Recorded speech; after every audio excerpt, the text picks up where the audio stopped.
My parents halted my college funds until I apologized to their favorite child. I spoke a single word, then everything changed completely. See, this wasn't some sudden explosion. This was 18 years in the making. I grew up in a family where love felt less like an embrace and more like a quarterly performance review. You hit your metrics, you got a pat on the head. You slipped up? Get ready for a lecture on wasted potential and disappointment. At least that's how it worked for me. My sister Natalie, though? She operated in a completely different universe, right there in the same house. I figured this out around age 7. I remember bringing home a report card with straight A's and 1 A- in gym. My mother barely looked up from her phone. "Why didn't you try harder?" she asked. 2 weeks later, Natalie pulled in a report card full of B's and C's, and they took her out for ice cream. To celebrate her improvement. And sitting there, alone at the kitchen table doing my homework, listening to the garage door close behind them, that's when I understood, crystal clear, exactly where I stood in their eyes. Cold lesson to learn at 7, but maybe better to learn it early. My parents, Richard and Eleanor Collins, ran a successful accounting firm in suburban Virginia. They lived and breathed appearances. You know the type, the Christmas card family with matching sweaters and practiced smiles. The narrative they sold to the world? 2 accomplished children destined for greatness. The reality behind closed doors? A completely different story. My father built his entire identity around professional success and social positioning. He was on the country club board, donated to all the right charities, worked every room like he was calculating the transactional value of each handshake. My mother was his perfect complement. She hosted dinner parties with magazine-worthy table settings, volunteered at the organizations, befriended women whose husbands could benefit dad's business. Together, they constructed this facade of family perfection, and maintaining it required total, unwavering cooperation from their children. Natalie? She understood this game instinctively. She charmed dad's clients, compliment mom's hosting skills with what seemed like genuine enthusiasm, and presented exactly the image of accomplished young womanhood they wanted to project. Her actual behavior behind closed doors? It mattered so little compared to her public performance. I absorbed that lesson over years of watching her escape consequences that would have absolutely destroyed me. She was 3 years older, born with this effortless charm that I, apparently, never inherited. Teachers forgave her late assignments. Boys practically tripped over themselves around her. She sailed through high school with mediocre grades that never warranted concern and an uncanny ability to redirect blame. I watched from the sidelines, taking mental notes on survival in a household where favoritism operated as openly as the central heating system. There were moments when the unfairness felt crushing. I wanted to scream, to demand an explanation. Why were Natalie's failures treated as charming quirks, while my minor imperfections became evidence of deep character flaws? But around 14, I made a decision that probably saved my sanity. I stopped expecting fairness. I started expecting patterns. Once I recognized the predictable, unjust rules of our family dynamics, I could navigate them. Emotion gave way to strategy. Hurt transformed into careful, clinical observation. My bedroom became my sanctuary. Maps of distant places covered the walls. Books about people who overcame impossible circumstances filled my shelves. I spent hours researching universities far enough from Virginia that casual parental drop-ins would be impractical. Every essay I wrote, every extracurricular I joined, every test I aced, all of it was another brick in the wall I was building between my present circumstances and my future freedom. By junior year, I had built an entire identity around being Natalie's opposite. Where she was social, I was studious. Where she was reckless, I was calculated. My walls displayed academic trophies. Hers were plastered with concert tickets and party Polaroids. My parents saw Natalie as vibrant, full of life. They saw me as dependable, which loosely translated to invisible. Then, the summer before my senior year, I discovered something that would become my insurance policy. Natalie had been dating Brandon Montgomery, the son of my father's biggest client. Brandon drove a BMW, wore watches that cost more than most people's monthly rent, and treated my sister like a decorative accessory. Their relationship was the absolute pride of my parents' social ambitions. They practically glowed when Brandon came over. Dad would talk investments. Mom would fuss over appetizers like royalty had arrived. The possibility of their daughter marrying into the Montgomery family represented everything they'd worked for. A permanent elevation of the Collins name into genuinely elite social circles. They were so blinded by the potential benefits that they never questioned Natalie's affection for the guy. But I noticed the inconsistencies from day one. Natalie complained about Brandon constantly when our parents weren't around. His conversation skills, his fashion choices, his insufferable habit of talking about sailing. She'd roll her eyes at his texts, cancel plans to meet other guys whose existence she carefully hid. The disconnect between her public performance as the devoted girlfriend and her private contempt was jarring, even for someone accustomed to her duplicity. What my parents didn't know was that Natalie had been systematically manipulating Brandon for money. She'd convinced him to fund a supposed investment opportunity that was actually her personal shopping account. Through sweet talk and strategic tears, she'd extracted nearly $40,000 from him in 8 months. I stumbled onto the evidence while borrowing her laptop when mine crashed. Bank statements, text conversations, and the most disturbing thing of all, a detailed spreadsheet tracking her extractions like some twisted game. The spreadsheet truly horrified me. Columns tracking each withdrawal, notes about the emotional manipulation techniques she'd used. One entry read, "Told him my car needed repairs. Cried about feeling like a burden. Got $3,500. Another, investment opportunity pitch. Used business terminology Dad taught me. $8,000 transfer confirmed." She was treating fraud like a project management exercise, complete with running totals and projected future extractions. I sat in her room for nearly an hour, scrolling through months of calculated deception. Brandon wasn't exactly a sympathetic figure with his entitled attitude, but nobody deserved to be systematically exploited by someone pretending to love them. The sheer scale of her manipulation revealed depths of dishonesty that exceeded even my cynical expectations. My first instinct was to tell my parents, to finally present irrefutable evidence of Natalie's true character. That impulse lasted about 30 seconds. 18 years of data told me they would never accept negative information about their golden child. They would minimize, excuse, or somehow blame me for the discovery. The evidence would be dismissed. I would be punished for snooping. So, I screenshotted everything and uploaded it to a secure cloud folder. Call it paranoia. Call it preparation. Something told me those files would matter someday. Gathering evidence became almost meditative. Over the following months, whenever opportunity presented itself, her phone unlocked on the counter, her bragging calls with friends that she didn't know I could hear, I documented everything. Each new piece went into my growing digital archive, organized by date, categorized by type of misconduct. I told myself I was just being prudent, maintaining records. The reality was probably more complicated. Part of me wanted validation, proof that my perceptions of our family dynamics weren't paranoid delusions. Another part wanted insurance, protection against future scenarios where Natalie's manipulations might target me directly. And yeah, a small part of me just wanted ammunition. Weapons I could deploy if circumstances ever demanded self-defense. Senior year unfolded with the predictable rhythm of college applications and family dinners, where my accomplishments were acknowledged with brief nods, while Natalie's latest drama commanded the spotlight. She had graduated by then, supposedly attending community college while living at home, though her actual schedule seemed to consist primarily of brunch dates and shopping trips funded by Brandon's ongoing generosity. My college counselor, Mrs. Henderson, became an unexpected ally. She recognized something in me. Maybe the exhaustion of constantly performing adequacy in a household that demanded perfection while rewarding mediocrity in my sibling. During our sessions, she encouraged me to aim high, reminding me my record positioned me for schools that had seemed impossible to my freshman self. The acceptance letters arrived like permission slips for a life I'd barely dared to imagine. Georgetown's thick envelope felt heavy in my hands, weighted with possibility and the promise of distance. I opened it alone in my bedroom, reading the words 3 times before allowing myself to believe they were real. For the first time in 18 years, something I wanted had materialized through my own effort rather than parental approval or sibling manipulation. I applied to 12 universities, got into 10. Georgetown became my top choice, a prestigious program that would put physical distance between me and the Collins household dynamics. My parents agreed to fund my education with the same lukewarm enthusiasm they applied to everything involving me. It was an investment in the family reputation, not an expression of parental pride. The tuition conversation still replays in my memory with perfect clarity.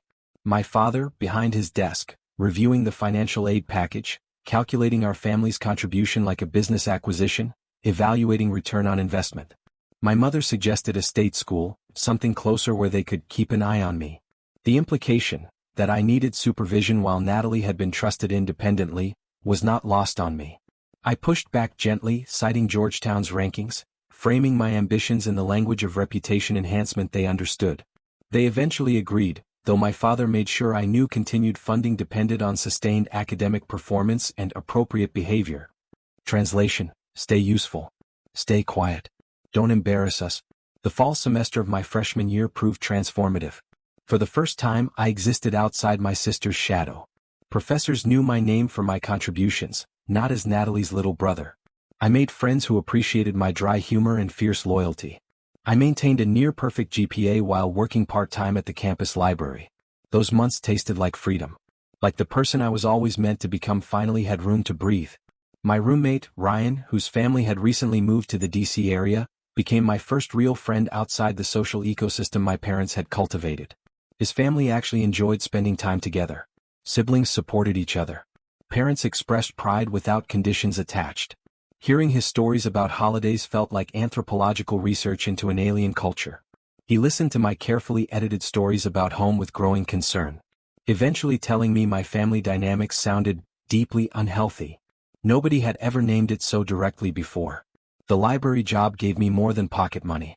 It gave me structure, competence outside academics, and a community of student workers who looked out for each other. My supervisor, Tom, taught me about financial independence in ways my accounting executive father never had. Credit building, emergency funds, the importance of maintaining resources nobody else could control. Those lessons would prove invaluable sooner than I expected. Thanksgiving break shattered the illusion that distance could protect me from family dysfunction. I returned home to discover Natalie was engaged to Brandon. My mother had already begun planning an elaborate summer wedding. The household buzzed with excitement that physically pushed me to the periphery of every conversation. The engagement ring was obscene, a diamond so large it looked theatrical. Natalie displayed it at every opportunity, angling her hand to catch the light, resting it conspicuously on surfaces where guests couldn't miss it. Brandon beamed with proprietary satisfaction. The whole performance made my stomach turn knowing what I knew. Wedding planning consumed every conversation. My mother treated the event like her personal coronation. Venue scouting, catering, tastings, dress shopping dominated every discussion. My father talked about the guest list in terms of networking opportunities, calculating which clients and contacts deserved invitations to what he clearly viewed as a professional showcase. Nobody asked about my semester, my classes, my friends, my adjustment to college life. I sat through 3 days of wedding discussion, offering opinions only when directly solicited, otherwise just observing the machinery of family dysfunction operating at peak efficiency. During the holiday dinner, Natalie announced she wanted me to be in the wedding party. The request came wrapped in performative sibling affection, complete with tears and declarations about our bond. My parents beamed. I agreed because refusing would have caused the kind of scene that would follow me back to campus in the form of disappointed phone calls and guilt-laden care packages. The real purpose behind the invitation revealed itself over the following weeks. Natalie started calling constantly, assigning tasks that had nothing to do with wedding planning and everything to do with maintaining her elaborate deception. She wanted me to cover for her when she missed bridal appointments to meet other guys. She expected me to help manage the narrative around her finances when Brandon's family started asking questions about the investment returns she'd promised. The calls came at all hours, interrupting study sessions and library shifts with increasingly desperate demands. She needed me to confirm her alibi for a Saturday when she told Brandon she was visiting Grandma. She wanted me to memorize details about a fabricated investment scheme for Brandon's dad at the holiday party. She needed help convincing our parents that certain credit card charges were wedding-related rather than personal shopping sprees. Each request pushed me further into complicity. Refusing felt impossible given family dynamics that had conditioned me to accommodate. This wasn't just observing her deception anymore. I was actively participating. The stress started affecting everything. My sleep, my appetite, my ability to concentrate. Ryan noticed. He confronted me one evening in our dorm room, demanding to know what was happening with my family. Why do you shrink every time your phone rings? What burden are you carrying that's eating you alive? He asked. I told him everything. The years of favoritism, Natalie's manipulation scheme, her current demands for my complicity. Speaking the truth aloud to someone who actually believed me felt like releasing pressure from a valve that had been sealed for 18 years. I played along with Natalie's requests, but I documented everything. More screenshots joined my cloud folder, recorded phone calls where she explicitly asked me to lie, text messages outlining her schemes with shocking clarity. The folder grew thick with evidence while my patience grew dangerously thin. Ryan helped me think through contingency plans during long late-night conversations. He researched transfer options and financial aid alternatives while I focused on coursework. His family's stability had given him practical knowledge about navigating institutional systems that my privileged but dysfunctional upbringing never provided. Together, we mapped out scenarios and prepared for possibilities I hoped would never materialize. The Georgetown Alternative Program emerged from one of those research sessions. A modified track for students facing unexpected financial challenges. Reduced tuition, flexible scheduling, same degree. I applied quietly, telling no one. It was insurance, not a plan. The acceptance arrived in early December. Another secret filed away for potential future use. Christmas Eve arrived with the manufactured cheer my mother excelled at creating. The house smelled like cinnamon and pine. Lights twinkled. Appetizers awaited guests for our annual holiday party. I'd been home 3 days, counting the hours until I could escape back to campus, back to the life I was building without them. The party represented everything my parents valued. Appearance over substance, performance over authenticity, social positioning over genuine connection. Guests arrived in expensive cars, wearing designer labels, carrying hostess gifts that screamed wealth. My mother circulated with practiced grace. My father worked the room with professional intensity. Natalie displayed her ring to anyone who showed interest. I stationed myself near the refreshments, nursing sparkling cider, making small talk with relatives I barely recognized. My cousin Kevin found me there. He commented that I seemed more confident, more settled.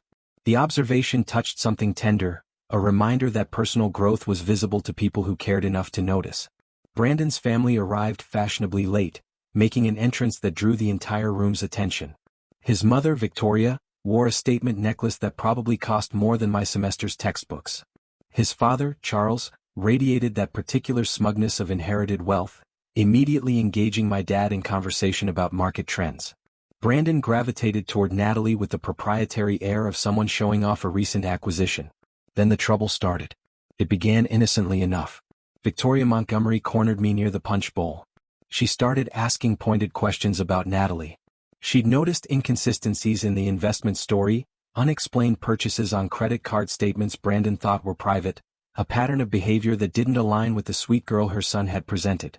Her questions were surgical, precise, the inquiries of someone who'd built a successful career detecting financial irregularities. She mentioned she'd worked in forensic accounting before retiring. That detail sent ice through my veins. This woman possessed the skills to unravel Natalie's schemes independently. She wasn't asking me for information. She was testing whether I would confirm suspicions she'd already formed. The moment stretched as I calculated my options. Deflecting might work short-term but could raise more suspicions. Lying directly felt impossible under Victoria's penetrating gaze. Telling the truth would detonate a bomb that would reshape my family dynamics permanently. A year and a half of accumulated frustration. 18 years of suppressed resentment. Months of being forced into complicity. All of it pressed against my teeth, demanding release. I should have deflected. Every survival instinct I'd developed screamed at me to smile, redirect, protect the family narrative at all costs. Instead, something in me just broke. I told Victoria her instincts were correct. I didn't provide specifics, didn't offer evidence, just a confirmation. The woman her son planned to marry was not who she appeared to be. Then I excused myself and walked away, heart pounding with the terrifying thrill of honesty. The fallout was immediate and catastrophic. Victoria pulled Brandon aside. Brandon confronted Natalie. Natalie dissolved into theatrical tears and pointed her manicured finger directly at me. Within an hour, the Christmas Eve party had cleared out. I stood in my father's study, facing a tribunal of parental fury. My mother's face was blotchy red, a physical manifestation of the embarrassment she considered worse than any actual wrongdoing. My father stood behind his desk like a judge preparing to deliver a sentence he'd already decided. Natalie occupied the leather armchair usually reserved for important clients, dabbing at dry eyes with a tissue she didn't need. The accusations came fast and sharp. I was jealous of my sister's happiness. I was sabotaging her future because I couldn't stand to see her succeed. I had always been difficult, always resentful, always looking to tear down the family rather than build it up. My father declared I had embarrassed him in front of his most important client, potentially damaging a business relationship that had taken years to cultivate. I tried to defend myself, explain Natalie's actual behavior, the money she'd stolen, the lies, the evidence I'd gathered. My words bounced off walls of parental denial like they were made of concrete. Natalie cried harder. My mother accused me of fabricating stories to deflect from my own cruelty. The patterns held. They always held. The verdict came just before midnight. My father announced my tuition payments would be suspended immediately until I provided a full, sincere apology to Natalie, to Brandon, and to both sets of parents for my appalling behavior. Furthermore, I would spend the remainder of winter break writing letters of apology to everyone who had witnessed my disgraceful accusations at the party. Only after completing these requirements to their satisfaction would they consider continuing to fund my education. The threat landed with the impact he intended. A financial guillotine suspended above my future. Without their tuition payments, I'd have to withdraw from Georgetown, abandon the life I was building, return to this household in defeat. My father's expression suggested he believed he had checkmated me. That number 18-year-old could possibly have prepared for this contingency. Natalie watched from her chair with barely concealed triumph. She had played the victim perfectly, crying on cue, denying everything with practiced conviction, redirecting parental anger toward me with the skill of a lifelong manipulator. This was her arena, the family dynamic she had mastered while I was still learning to walk. She expected me to crumble, to apologize, to resume my assigned role as the lesser child, grateful for whatever scraps of approval might fall my way. My mother stood slightly behind my father, her expression harder to read. Something in her eyes suggested discomfort with the harshness of his ultimatum. A flicker of maternal concern that she quickly suppressed in favor of presenting a united front. She had spent over 2 decades supporting my father's decisions. And breaking that pattern now would cost her more than supporting her younger son ever could. They expected tears. They anticipated bargaining, pleading. The desperate scrambling of a dependent child, faced with the loss of everything he'd worked toward. What they got instead was a single word delivered with complete calm: fine. I turned and walked out of the study, up the stairs into my childhood bedroom. Behind me, I could hear my mother asking my father if they'd been too harsh, if perhaps they should reconsider. My father's response was confident and dismissive. He'll come around by morning. He has no other choice. What my father didn't know was that I had been preparing for this exact scenario since the moment I discovered my sister's secrets. Not consciously planning perhaps, but building the infrastructure of independence piece by piece for 18 months. A savings account funded by my library job and summer earnings held enough to cover one semester's tuition at a less expensive program. More importantly, I had researched transfer options extensively during the fall semester, identifying Georgetown's lesser-known alternative program that offered reduced tuition for students willing to complete their degrees through a combination of online and in-person coursework. The preparation had been Ryan's idea initially, framed as responsible financial planning rather than escape preparation. He helped me open the savings account at a bank my parents had no connection to, routing deposits through a system they couldn't monitor or freeze. We calculated exactly how much I would need for various scenarios, from simple tuition gaps to complete financial independence. The spreadsheet we created felt like a lifeline during the months of increasing pressure from Natalie's demands. My acceptance to the modified program had been sitting in my email for 3 weeks, a backup plan I hoped I'd never need to activate. That night, I submitted my confirmation and paid the deposit with my own money. Then I began packing with the methodical efficiency of someone who had mentally rehearsed this escape dozens of times. The process of dismantling my childhood bedroom took approximately 4 hours. I worked quietly, systematically, removing everything that mattered while leaving behind the generic furniture and decorations my mother had selected. Clothes went into suitcases I'd stored in the back of my closet. Books sorted into boxes I'd hidden in the garage 2 days earlier, anticipating this possibility. My laptop, the device containing access to years of carefully gathered evidence, was secured in my carry-on bag where it would never leave my sight. By 6 a.m., my room had been stripped of everything that defined me as a person. Clothes folded into suitcases, books boxed and labeled for shipping. The laptop wiped clean of any family photos I might have been tempted to keep. I had already arranged for a ride share to take me to the train station, where a ticket to Washington would carry me toward a future that no longer depended on their approval. Ryan had offered his family's guest room until student housing opened. A generosity that still moves me when I consider how little he owed me beyond friendship. His parents, who had relocated to the D.C. suburbs just 2 years prior, welcomed the arrangement without hesitation, apparently accustomed to their son collecting strays, who needed temporary shelter from difficult circumstances. The knowledge that a warm bed waited in Arlington provided comfort during those dark early morning hours when doubt threatened to overwhelm determination. The confrontation came earlier than expected. I was carrying the last box downstairs when I encountered my entire family gathered in the living room, still in their pajamas, clearly awakened by the sounds of my departure. The scene would have been almost comical under different circumstances. My father stood with his arms crossed, wearing plaid pajama pants and a Georgetown Dad t-shirt he'd purchased during move-in weekend. My mother clutched her robe closed at the throat, hair mussed from sleep, makeup absent for the first time I could remember seeing her in front of other people. Natalie had positioned herself on the couch, already crying preemptively, tissue in hand. My mother spoke first, her voice carrying the brittle quality of someone struggling to maintain composure. She demanded to know what I thought I was doing, where I possibly imagined I could go, whether I had completely lost my mind overnight. I sat down the box and explained calmly that I was leaving. My transfer had been approved. My first semester was already paid. I had a place to stay with a friend from campus until student housing opened in January. Everything was arranged and I would be gone within the hour. The words landed like physical blows, each sentence visibly impacting my parents' understanding of their position. My father's negotiating leverage had evaporated. His ultimatum, delivered with such confidence mere hours earlier, had been rendered meaningless by preparation he never imagined his overlooked younger son capable of executing. I watched understanding dawn across their faces. The realization that I had been planning for this possibility while they assumed I had no options. My father's business mind was already calculating the implications. The loss of control, the narrative complications, the social embarrassment of having a son publicly reject family support. My mother seemed caught between concern and confusion, unable to reconcile the obedient child she thought she knew with the independent man standing before her. The color drained from my father's face as the full scope of my words registered. He had positioned the tuition threat as a negotiating tool, never genuinely believing I had alternatives. The realization that his leverage had evaporated visibly rattled him. Natalie had been watching me with growing unease, her eyes tracking the boxes, processing the scope of my preparations. When she finally spoke, her voice came out small and strained, "Please tell me you didn't send it." The room went silent. My mother looked between her children, confusion creasing her forehead. My father's calculated expression shifted into something approaching genuine fear.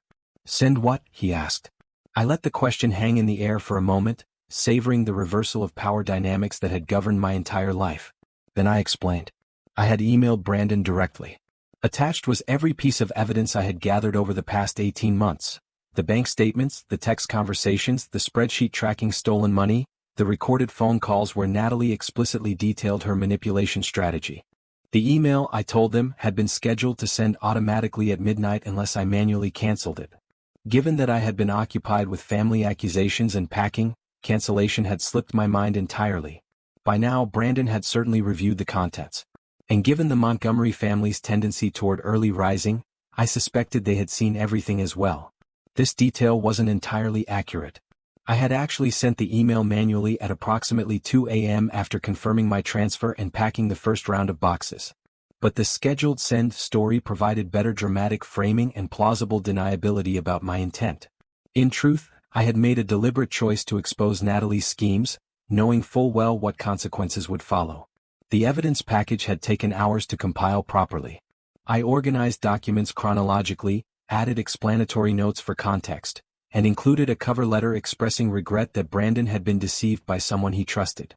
The presentation was professional, thorough, and devastating. No reasonable person could review those materials and conclude anything other than systematic fraud. My mother made a sound that fell somewhere between a gasp and a moan. My father grabbed his phone and began frantically dialing, presumably attempting damage control with Brandon's family. Natalie simply stared at me, her face cycling through shock, fury, and something that might have been grudging recognition. The phone call connected briefly before Charles Montgomery's voice, tight with controlled rage, delivered a succinct message. The engagement was terminated. Their family attorneys would be in contact regarding repayment of misappropriated funds. The business relationship between Montgomery Industries and Collins Accounting was under immediate review. The call ended with a decisive click that seemed to echo through the silent living room. My father's face had gone gray. The implications of Charles's words registered with devastating clarity. Montgomery Industries represented approximately 30% of his firm's annual revenue. Losing that account would require layoffs, restructuring, potentially even closure. His golden daughter schemes hadn't just embarrassed the family. They had threatened his entire professional legacy. I picked up my final box and walked toward the front door.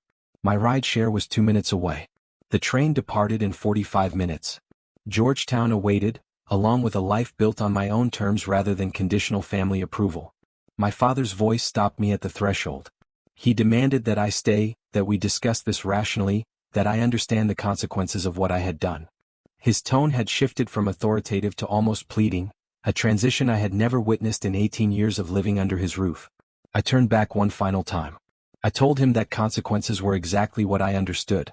Natalie had stolen $40,000 from a man who trusted her. She had used me as a prop in her deceptions for months. When I tried to tell the truth, I was threatened with financial ruin while she was cradled in parental protection. The consequences I had triggered were simply the ones that should have occurred from the beginning. The car arrived as I finished speaking. I loaded my boxes into the trunk, slid into the back seat and directed the driver toward the station. Through the rear window, I watched my family standing on the front porch in their pajamas, still processing the implosion of the carefully constructed reality they had maintained for so long. The weeks that followed brought scattered updates from mutual acquaintances and distant relatives who couldn't resist sharing gossip. Brandon had broken off the engagement immediately. His family demanded full repayment. My father's business relationship with Charles Montgomery collapsed entirely. Natalie had moved back home in disgrace, her social circle evaporating as word spread about her behavior. My cousin Kevin became an unexpected source of detailed information during those weeks. He texted regularly with updates about the family fallout, taking vicarious satisfaction in watching dynamics he'd observed from the periphery finally implode. Through him, I learned my parents had attempted to spin the narrative as a misunderstanding, a family dispute blown out of proportion by an ungrateful younger son. The Montgomery family's attorneys quickly disabused them of any hope that narrative would succeed. When Natalie's former friends began distancing themselves as details leaked through the suburban gossip network, several reached out to me directly. They admitted they'd suspected her of various deceptions over the years and expressed relief that someone had finally held her accountable. The messages were validating, but also sad confirmation that her manipulative patterns had been visible to observant outsiders, while my parents remained willfully blind. My parents attempted contact several times during January. Phone calls went to voicemail. Emails remained unread. A letter arrived at my campus address, which I returned unopened. I had no interest in reconciliation on terms that would require me to apologize for telling the truth. By February I had established a new rhythm. Classes demanded my focus. Friends provided genuine support.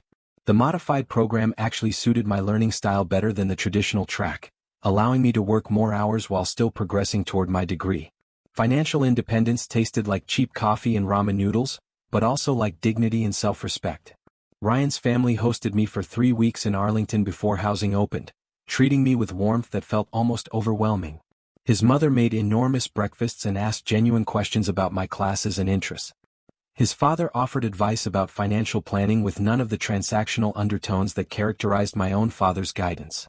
Watching their family interact provided a template for what healthy dynamics could look like. Information I filed away for future reference. Returning to campus felt like coming home in a way my parents' house never had. My tiny dorm room became a sanctuary where I could finally exhale.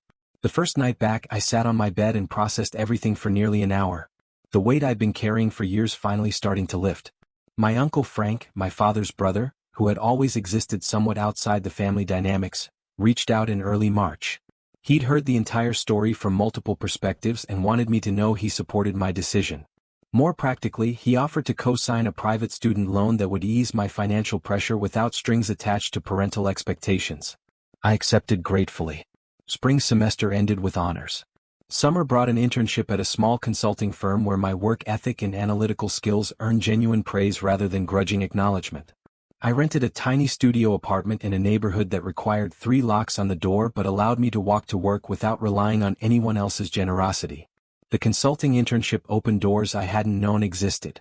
My supervisor, a guy named Robert, who had built his career despite his own family complications, recognized something familiar in my determination. He became a mentor in ways that extended far beyond professional development, teaching me how to navigate corporate dynamics, how to advocate for myself effectively, how to build a reputation based on competence rather than connection. By the end of summer, he had offered me a part-time position during the school year that would cover most of my remaining expenses. My apartment, despite its size limitations and questionable neighborhood, represented freedom in physical form. I decorated with thrift store finds and plants that somehow survived my irregular watering schedule. Ryan visited during a weekend trip from campus, pronouncing the space tiny but perfect, and helping me assemble a bookshelf that had defeated my solo efforts. The satisfaction of paying rent with money I had earned myself never grew old. The first anniversary of my Christmas Eve departure came and went. I celebrated by signing a lease on a slightly better apartment, one that only needed 2 locks instead of 3. Around month 8, Natalie sent me a message, a long paragraph about personal growth and sibling bonds, and hoping we could reconnect. I sent back 2 sentences, wished her well, said I wasn't interested. She never replied, which saved me the trouble of blocking her. My parents stayed silent until graduation day. They didn't show up, but a card arrived with a $10,000 check and a note about being proud. I deposited the money, sent a 2-line thank you, and got back to packing for my new job in Boston. The consulting firm had offered me a full-time position. Robert had gone to bat for me with the partners, and they created a junior analyst role that started 3 weeks after I walked across that stage. I shook hands with administrators who had no idea about my family situation, collected my diploma, and caught a flight the next morning. The real update came about 2 years later. I was at my desk when Kevin texted me a link to a local Virginia news article. My father's accounting firm had been hit with a lawsuit. Turned out the Montgomery situation had just been the first domino. After losing their biggest client, Dad had gotten desperate.